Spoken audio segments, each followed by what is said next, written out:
Hey guys, real quick before we get started, just wanted to say these are all just opinions based on my observations and experiences as a player in the game. Nothing more, but here we go.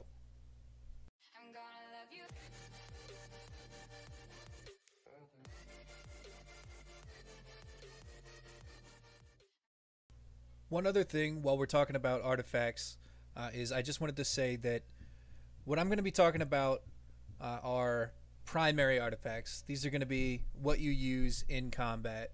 Um, 3 out of 4 of your artifacts don't need to have a very powerful active bonus like some of these do. What you're going to be looking for the back 3 artifacts are things that have the stats that you need. In a lot of cases, that's going to be armor pen, power, or crit, depending on what your class is. And in some cases, like even recovery, really any offensive or defensive stat that you think you need as a player are going to be on your back 3 artifacts. What I'm talking about today are your primary artifacts, or what I consider to be the most popular primary artifacts in specifically meta parties today. And that's about it, really. All right, now let's get into this awkward and scripted, very scripted dialogue that I've prepared. Enjoy.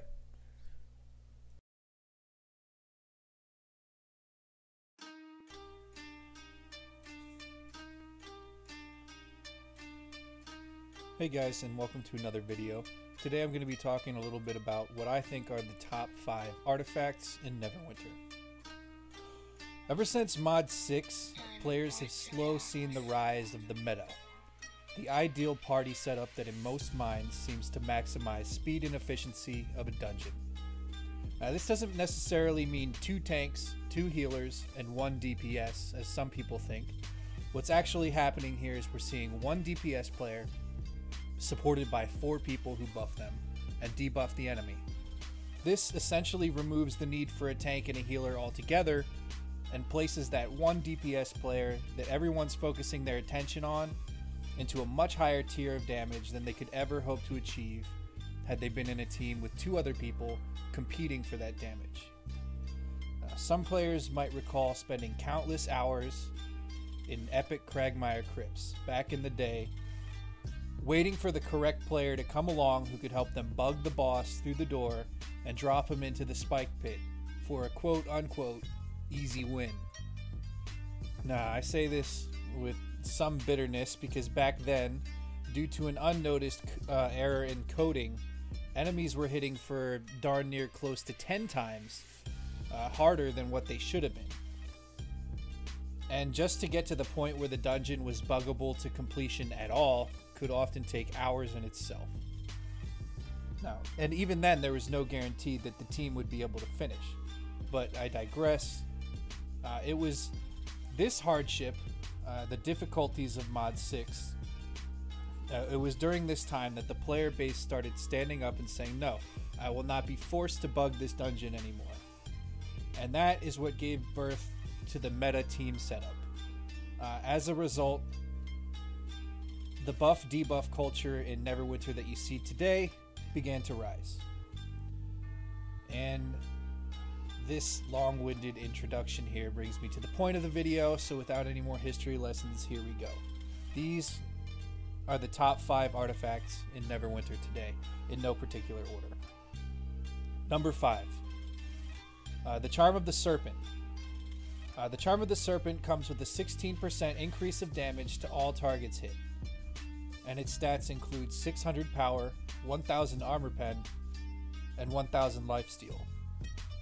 When this artifact was first released, it was also not working correctly, leading to a huge demand for it among the player base, as its cooldown was affected by a player's recovery, and it could get as low as 15 or 20 seconds. Also, the debuff stacked with other players' charms as well. Since then, this has been fixed, but the debuff, the 16% debuff that it comes with, is still a very powerful tool for any party. Number 4. The Lantern of Revelation. Also boasting a 16% debuff to all targets hit. It comes with 1000 crit, 1,000 armor pen, and 600 combat advantage bonus.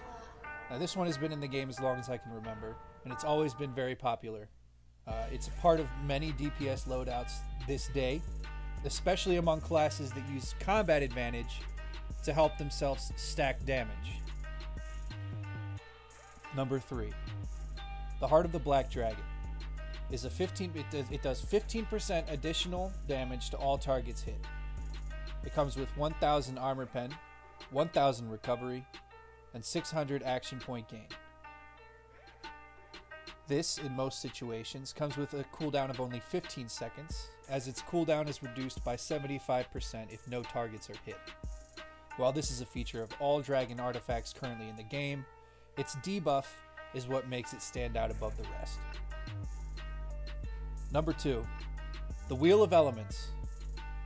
Whoever gets the fire buff from the Wheel of Elements deals 30% more damage for 28 seconds.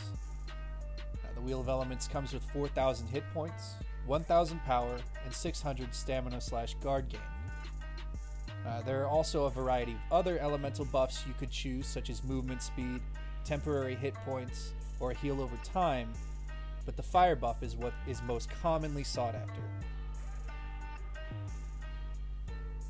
especially from buff-oriented players who might wish to gift that damage to other team members in the party. Alright, number 1.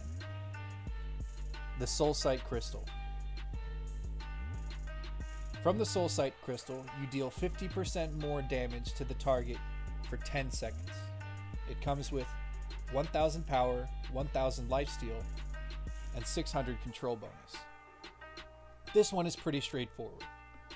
As a DPS player, the more damage you can stack onto yourself personally in terms of percentage is going to help you achieve a much higher level of burst damage and severely increase the effectiveness of the buffs and debuffs that the team is most likely painstakingly timing out to match your damage rotation.